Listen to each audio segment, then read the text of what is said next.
The day the millionaire fired the nanny without reason began like a hairline crack in glass, small and almost invisible, yet destined to spread until everything shattered. The house still smelled of morning coffee and polished wood, sunlight falling across framed photos of a perfect life, when one decision made in cold silence set off a chain of events no amount of money could ever control. What happened next would test loyalty, love, and the quiet power of two young hearts who refused to accept cruelty as normal. If you believe in kindness, second chances, and the idea that even small acts of courage can change everything, take a moment right now to like this video, share it with someone who needs hope, leave a comment, and subscribe to the channel. Stories like this exist because people still believe goodness matters. He was known in business circles as a man who never hesitated. Decisive, sharp, and impossibly successful, he had built his fortune by trusting numbers more than people and contracts more than compassion.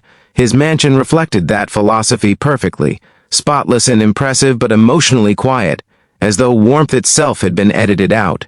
His daughters were the only softness in that vast space. Two girls growing up surrounded by privilege yet starving for something money could not buy. Their mother had passed years earlier, leaving behind a silence that echoed louder than any argument ever could, and since then the house had relied on staff to function like a well-oiled machine. The nanny arrived quietly one autumn morning, not as someone trying to change a life, but as someone willing to care. She learned routines quickly, memorized the girls' habits, noticed the small things others overlooked. She knew when the older daughter pretended to be brave but needed reassurance, and when the younger one laughed too loudly to cover loneliness. She read stories slowly, cooked simple meals with patience, and listened more than she spoke. Over time, she became the emotional glue holding together days that might otherwise have slipped into gray sameness. The girls began to sleep better, smile more freely, and carry a lightness that had been missing since their mother's absence. The man of the house noticed none of this, or perhaps he noticed and chose to ignore it. His world moved fast, filled with meetings, flights, and deals worth more than most people's lifetimes. He measured value in productivity, not presence, and gratitude rarely survived in a mind trained to optimize everything. When a minor inconvenience arose, something as trivial as a schedule conflict he believed she should have anticipated, it felt to him like an unforgivable inefficiency. Without explanation or warning, he dismissed her. No conversation, no acknowledgement of years of care, just a quiet instruction passed through management, as though she were another replaceable object.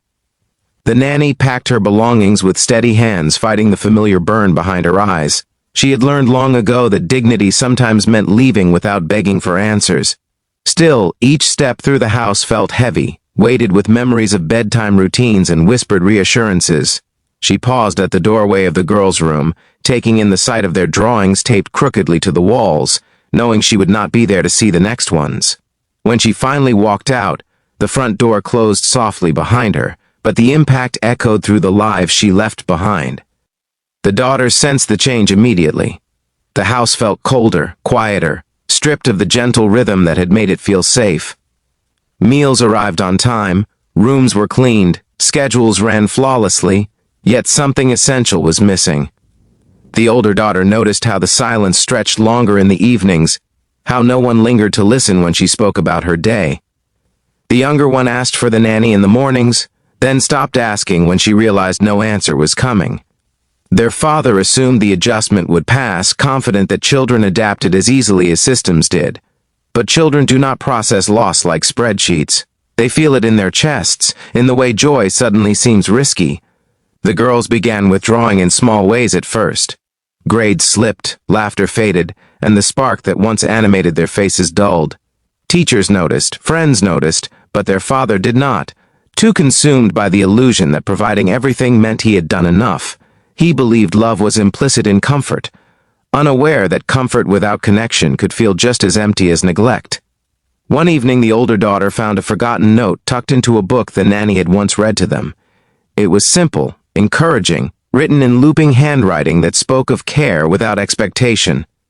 Holding that note, she felt something ignite, a quiet determination that sadness did not have to be the final chapter. She shared it with her sister, and together they began to talk, not just about missing the nanny, but about how the house had changed, how their father had changed. In their shared grief, they found resolve. They started small, leaving reminders of kindness in places their father could not avoid. A drawing on his desk, a handwritten list of things they were grateful for. Moments designed to slow him down, if only for a second. At first, he dismissed them as childish distractions. But repetition has a way of wearing down even the hardest surfaces. One morning he lingered over a drawing longer than usual, noticing how it depicted not wealth or grandeur, but three figures holding hands beneath a sun that looked almost apologetic. As days passed, the girls became bolder. They took on responsibilities, once handled by the nanny, not perfectly, but sincerely. They cooked simple breakfasts, organized their own schedules, and supported each other through moments that once would have ended in tears. Their efforts were not acts of rebellion, but demonstrations of what care looked like when it came from the heart. Slowly, almost against his will, their father began to see them not as dependents in need of management, but as people navigating loss with resilience he had never taught them. The turning point came quietly, as most profound changes do.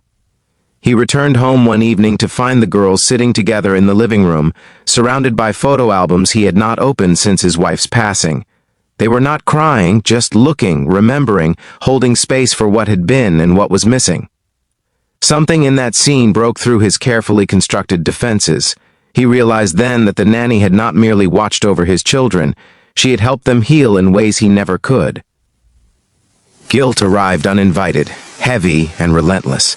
He began replaying the dismissal in his mind, recognizing the cruelty in its efficiency. For the first time in years, he questioned his own values, wondering how a man capable of building empires could fail so completely at nurturing the people he loved most. That night, sleep eluded him, replaced by the uncomfortable awareness that success had cost him empathy. The next days were filled with subtle shifts. He canceled meetings, came home earlier, and attempted conversations that felt awkward but necessary. The girls responded cautiously, hopeful yet guarded, as though unsure whether this new version of their father would last. In their eyes, he saw both forgiveness and a challenge, an unspoken demand to do better. And he knew that apologies alone would not be enough. Finding the nanny again was not easy. She had moved on, taken work where she was appreciated, where her care was seen as strength rather than inefficiency. When he finally reached out, it was not with demands or excuses, but with humility. He acknowledged his mistake without justification, understanding that accountability meant accepting the possibility of refusal. Whether she returned or not, he knew the act of recognizing her worth mattered. When she agreed to meet, it was not for him, but for the girls. The reunion was quiet, respectful, filled with emotion restrained by maturity. She did not step back into the role she once held, but her presence alone brought closure, a sense of being seen. The girls glowed with relief, their faith in goodness restored by the simple truth that kindness, once given, never truly disappears. In the weeks that followed, the household changed.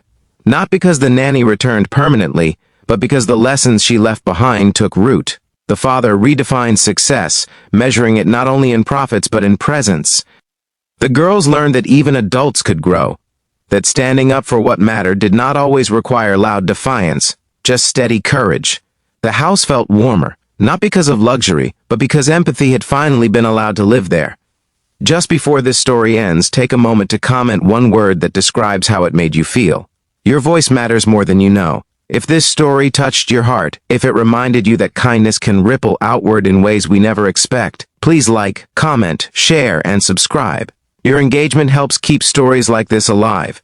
Stories that remind us that even in a world obsessed with speed and success, compassion still has the power to change everything.